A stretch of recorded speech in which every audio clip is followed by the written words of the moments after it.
How surreal has this day been for you when you first stepped foot on Marquette's campus? Did you ever envision a day like this? Man, no. Um, when I stepped foot on Marquette's campus, I can't say that I ever really thought like I'm going to be in the Hall of Fame. Like I'm coming here to be in the Hall of Fame.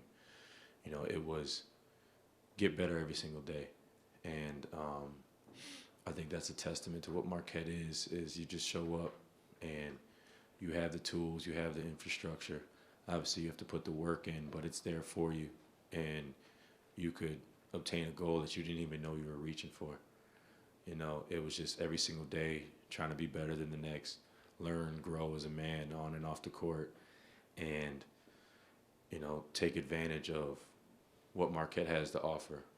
My teammates, my coaching staff, the academic department, everything, my family, and just stack days, honestly. Put one foot in front of the other. Some days weren't as easy as others, but, you look back on it now and it was all worth it. What's it mean to you? You see Jarrell in the house tonight. You probably got some other teammates in the house. What's that mean to you? It means a lot. You don't do this without your teammates. You don't do this without your coaching staff. And so credit goes to them and thanks and love and support. But Rel was always that one guy that I said this earlier today, that he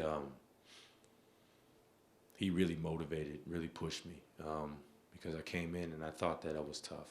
I am tough. I knew I was, but like he had a whole other level of competitiveness to him and drive, and I felt like as we just kind of pushed each other, and without Rel, I don't know if I ever get to this point. Maybe I do, but I'm glad that he was there.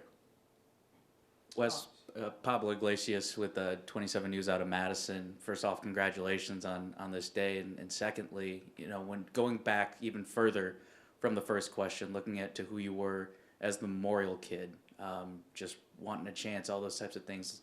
Looking back at who that kid was, how proud are you to see what this journey has taken you along? Man, it's really surreal because I grew up loving soccer. Like I played soccer. I love soccer. I still love soccer. Basketball was something that was natural. You could say it was because of my mom and dad, a great gene pool there. But like, I just love the game of basketball as well. And so like, I really did it because I loved it. I did it because it was fun. And, I just got addicted to working and playing and competing. And so I don't know. Like this, it was just like I just loved the game and never thought that it would take me to this. I always wanted to be in the NBA. I always did. But I never really thought about the process to get there. I just wanted to play. I just wanted to work there wherever they were at. And along the way, meet some great people and attend a university like Marquette, and before that, win a state championship at Memorial. Like, those things just was icing on the cake. And I started to love it even more and get in love with the game even more. And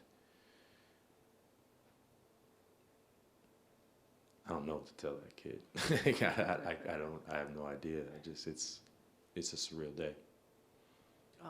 Wes, just what do you remember most from your time at Marquette when you were here?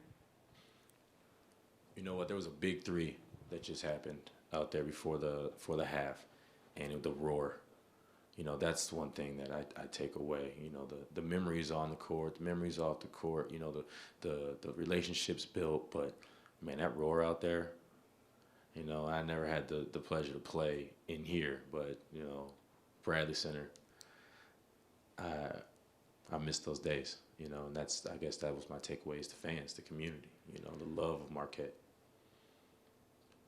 When you came out of high school, it was a big deal when you picked here, the name, the history of the family, and all that kind of stuff. And you were probably treated like a star a bit in high school.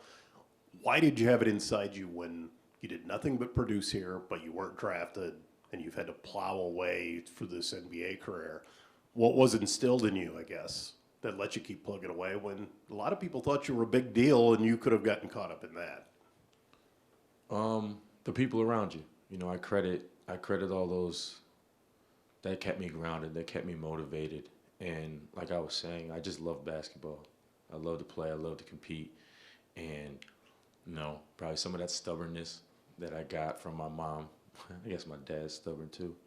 I guess it runs in the family. That just that competitive drive, you know. And then coming through Marquette, there was nothing that I wasn't afraid of.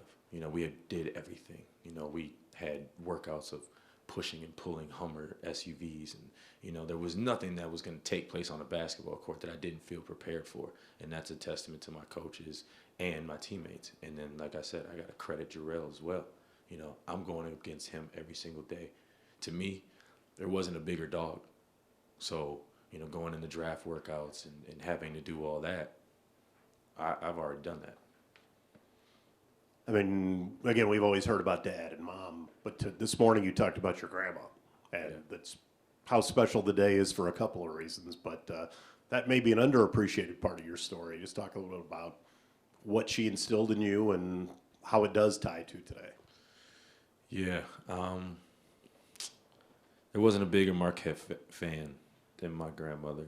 She stayed up, watched every single game. You know, and even before that, like if I close my eyes, when I was in high school, I can see right where she was standing and cheering. If I close my eyes, I know right where she was sitting at the Bradley Center. And she was just that support, that tough love, that genuine love, unconditional love. But she wasn't going to baby you, but she was going to let you know that it was going to be okay. And, you know, she had a way of calming me down in situations that only she could do, you know. And there was nights when I was struggling, and I could just go over to her house. You know, one of the big reasons why I came to Marquette was because she lived here as well. And so we kind of had each other. And I think that's really where our bond got tighter. And she was available for whatever. And always my biggest fan, and I leaned on that. I leaned on that when I was working out and I was tired and I wanted to stop. I leaned on it when my shot wasn't falling, because all she cared about was rebounding.